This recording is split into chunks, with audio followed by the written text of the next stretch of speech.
키워드 포착 시작합니다. 심유철 기자와 함께합니다. 어서 오세요. 안녕하세요. 키워드 포착의 심유철 기자입니다. 네, 오늘 제시해 주실 키워드는 무엇인가요? 네, 오늘 제가 제시할 키워드는 패티캣입니다. 영상 먼저 준비했습니다. 함께 보시죠.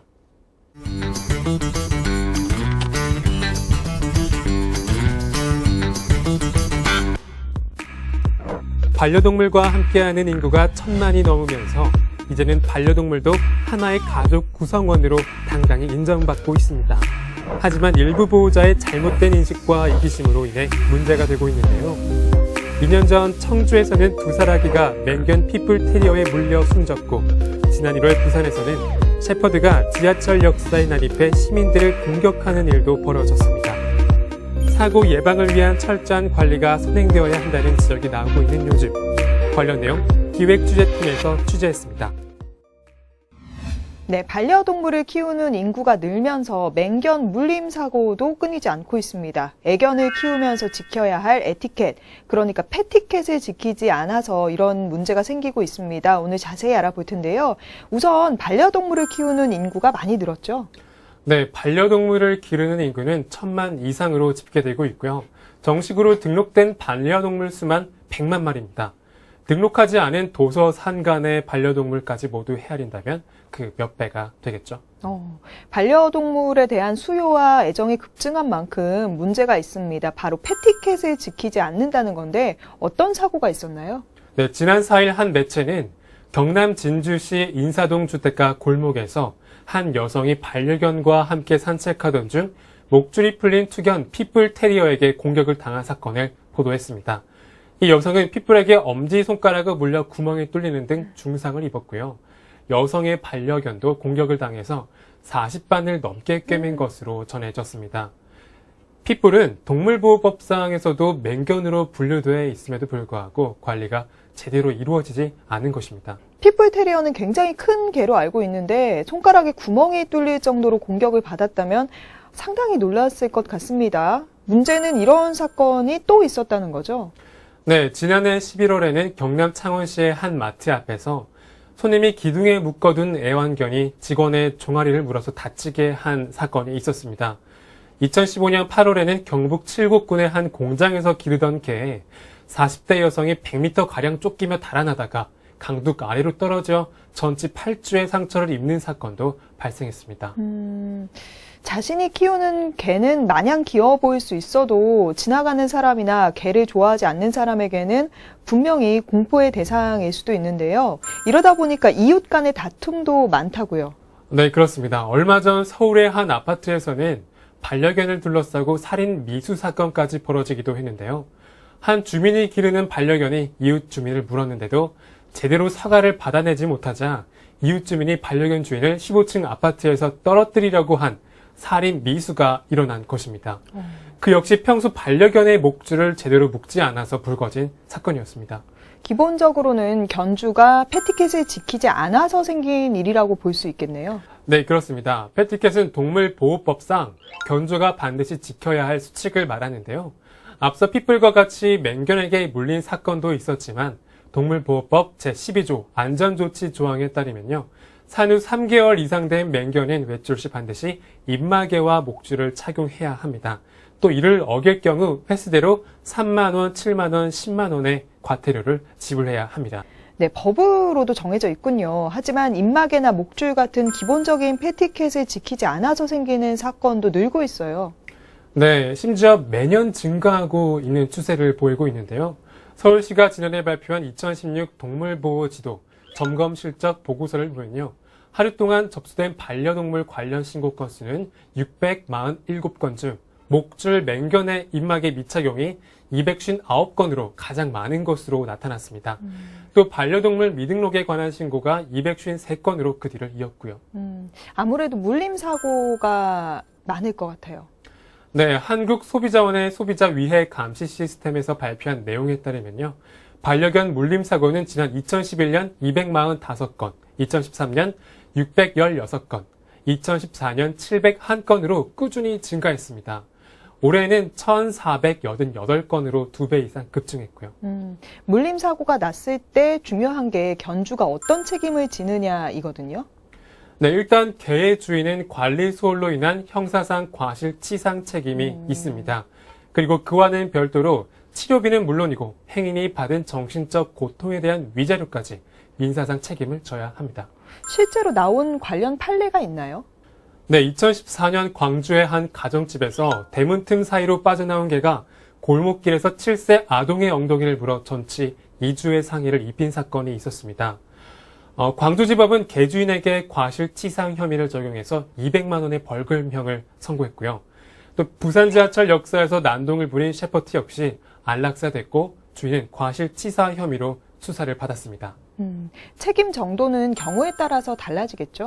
네, 그렇습니다. 만약 주인이 있는 개가 행인을 물었다 하더라도 피해자가 개를 괴롭히는 행동 등으로 사고를 유발한 경우라면 주인의 책임 비율은 낮아질 수 있습니다. 반대의 경우도 있잖아요. 개를 해치는 경우인데요. 지나가는 개를 보기 싫어서 혹은 무섭다는 이유로 해칠 경우에 그럼 가해자가 처벌을 받게 되는 건가요? 네, 날뛰는 개를 시민이 죽인 경우는 사안에 따라 처리 결과가 달라질 수 있습니다. 불가피한 경우라면 민형사상 책임을 지지 않을 수도 있고요. 그러나 단순히 물건을 휘둘러 쫓아버릴 수도 있는 상황에서 개를 잔인하게 죽였다면 동물보호법 위반 또 재물 손괴의 책임을 질 수도 있습니다. 기본적으로는 견주가 패티켓을 지키려고 하는 태도가 중요할 텐데요. 이에 대한 단속도 이뤄지고 있습니까? 네, 지자체별로 단속이 이루어지고 있습니다. 서울시 경우는 자치구 민관합동점검반이 반려견 출입이 많은 도시공원이나 한강공원, 산책로 등에서 단속을 하고 있습니다. 단속뿐 아니라 동물등록제, 견주 준수사항, 동물학대, 동물 관련 업소 정기점검을 진행하고 또 홍보도 병행하고 있습니다. 단속에 적발될 경우에는 처벌을 받게 되죠? 네, 서울시 한강공원 보존 및 이용에 관한 기본조례에 따르면 한강공원에서 반려견에게 목줄 등을 채우지 않거나 반려견 대소변을 처리하지 않은 경우 견주에게 최대 10만 원의 과태료를 부과할 수 있게 되어 있습니다. 그리고 동물보호법에 따라 동물 등록을 하지 않은 경우는 최고 40만 원, 외출 시 목줄 등 안전조치를 취하지 않거나 대소변을 처리하지 않은 경우는 최고 10만 원, 인식표를 걸지 않은 경우는 최고 20만 원의 과태료를 부과하게 됩니다. 그런데 단속은 잘 이루어지고 있나요? 아닙니다. 관계자에 따르면 단속에 걸린 반려견 보호자 상당수가 단속반의 제재를 대수롭지 않게 여긴다고 하고 있습니다. 우리 개는 절대로 사람이나 다른 개를 물지 않는다고 큰 소리를 치면서 신분증 제출을 끝까지 거부해서 계도 차원에서 그치는 경우가 많다고 하고요. 또 범칙금을 걷기 위해서는 경찰관을 동행하고 신분을 확인해야 하는 절차를 밟아야 하지만 공무원들의 단속 특성상 계도에 그치는 경우가 많았습니다. 또 경찰이 아닌 공무원들이 단속을 하는 것을 무시하는 경우도 많았고요. 사실 저도 목줄을 하지 않거나 또 대소변을 치우지 않는 경우를 많이 봤어요. 범칙금을 부과하지 않는 경우가 많다는 거죠. 네, 그렇습니다. 2015년 11개 한강공원에서 반려견 관리소홀로 적발되어 계도한 사례는 39,983건에 이르지만 과태료가 부과된 사례는 딱 16건 뿐이었습니다. 네, 얌체 반려견 족이 늘고 있다는 건데요. 사실 잘 몰라서 지키지 못하시는 분들도 많을 거예요. 좀 자세히 알아보겠는데 패티켓, 그러니까 기본적으로 지켜야 하는 에티켓에 어떤 게 있을까요? 가장 기본은 목줄 채우기입니다. 견주에게는 한없이 순하고 착하기만 한 반려동물이지만 다른 누군가에게는 공포의 대상이 될 수 있음을 항상 명심해야 하는데요. 실제로 동물을 키우는 사람들이 좋지 않은 시선을 받는 경우 중 하나가 바로 공공장소에서 개를 풀어놓고 다닐 때입니다. 네, 개를 무서워하는 사람은 당연할 테고 개를 좋아하는 사람도 어떨 때는 목줄이 매어 있지 않으면 무서울 때가 있거든요. 네, 그렇습니다. 그래서 아파트 단지나 공원 등 사람들이 많은 곳이라면 특히 조심해야 합니다. 반려동물은 거의 집안에서만 생활하기 때문에 갑자기 바깥바람을 쐬다 보면 돌발 행동을 할 수 있는데요. 사실 목줄을 하지 않은 것은 반려동물에게도 위험할 수 있습니다. 이 내용은 법적으로도 규정되어 있는 건가요? 네, 그렇습니다. 물림 사고를 막기 위해 관련법에서는 목줄을 착용하도록 규정하고 있는데요. 동물보호법 제13조는 애완견의 견주는 농림축산식품부령으로 정하는 바에 따라 목줄 등 안전조치를 해야 한다고 규정하고 있습니다. 같은 법 시행규칙은 목줄의 길이에 대해서도 다른 사람에게 위해나 혐오감을 주지 아니하는 범위 길이를 유지하도록 하고 있습니다. 또 이를 지키지 않으면 최대 50만 원 이하의 과태료를 부과할 수가 있고요. 네, 반려견이 답답할까봐 또 잠깐 나가는 거기 때문에 목줄을 안 했다고 하지만 목줄을 안 했을 때 반려견이 오히려 위험할 수도 있다는 점 기억하셔야겠습니다. 잠깐 산책을 가더라도 목줄을 꼭 해야겠죠. 네, 그리고 하나 더 말씀드리자면 엘리베이터 같은 폐쇄된 공간에서 강아지에게 목줄을 했다고 해도 안심해서는 안 됩니다. 작은 강아지라면 직접 품에 안고 몸집이 큰 강아지는 다리 사이에 끼우거나 내부 구석에 있게 하는 편이 좋겠습니다. 목줄이 엘리베이터 문틈 사이에 끼어 안전사고가 날 수도 있으니까요. 가급적 엘리베이터를 타고 내릴 때에는 반려동물과 밀착해서 움직여야 합니다. 요즘에는 3m까지 늘어나는 목줄이 많아서 혹 지나치게 줄이 늘어져 있지는 않은지 꼼꼼히 체크해야겠습니다. 네, 목줄을 반드시 매야겠고요. 이 목줄 외에 어떤 패티켓이 있을까요? 네, 반려동물의 뒷정리 역시 필수입니다. 공원이나 놀이터 등은 반려동물의 화장실이 아니니까요. 다른 사람들이 불쾌하지 않게끔 꼭 깨끗하게 뒷정리를 해야 합니다. 네, 맞습니다. 길을 가다가 배설물을 볼 경우에 상당히 기분이 좋지 않거든요. 견주들이 꼭 지켜야 할 패티켓인 것 같고요. 또 다른 건 어떤 게 있을까요? 네, 제한 공간 출입 안 하기 역시 지켜야 할 기본 에티켓입니다. 동물 출입이 제한된 곳인데도 버젓이 반려동물을 안고 있는 사람들이 종종 보이는데요. 이러한 행동은 다른 사람에게 불쾌감을 줄 수 있습니다. 특히 마트나 빵집 등 음식을 파는 곳의 경우 더욱 주의해야 합니다. 네, 요즘에는 반려동물과 함께 들어갈 수 있는 레스토랑이나 식당도 많이 늘었기 때문에 그런 곳을 이용하는 게 서로 좋지 않겠습니까? 네, 그렇습니다. 짖는 소음을 최소화해야 하는데요. 반려동물의 소리가 너무 클 경우 짖음 방지 목걸이를 사용하는 게 좋습니다. 특히 저녁 시간 이후에는 필수로 채워주는 게 좋겠죠. 네, 사람처럼 정기적으로 예방 접종을 하는 것도 중요하다고요.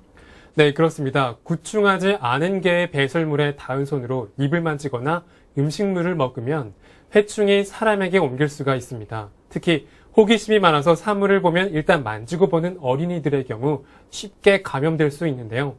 일부 질환은 사람에게도 발병될 수 있어서 문제가 되기도 합니다. 요즘에는 더욱 반려동물과 접촉할 수 있는 공간이 늘고 있어서 서로를 위해 정기접종은 필수입니다. 끝까지 책임지는 자세도 필수적인 것 같아요. 네, 생명체를 다루는 일엔 항상 책임이 따르게 됩니다. 애정을 갖고 키우는 만큼 책임감을 갖고 키우는 것도 중요하다고 생각됩니다. 네, 오늘 키워드 포착에서는 반려견을 키우면서 지켜야 하는 에티켓, 패티켓에 대해서 배워봤습니다.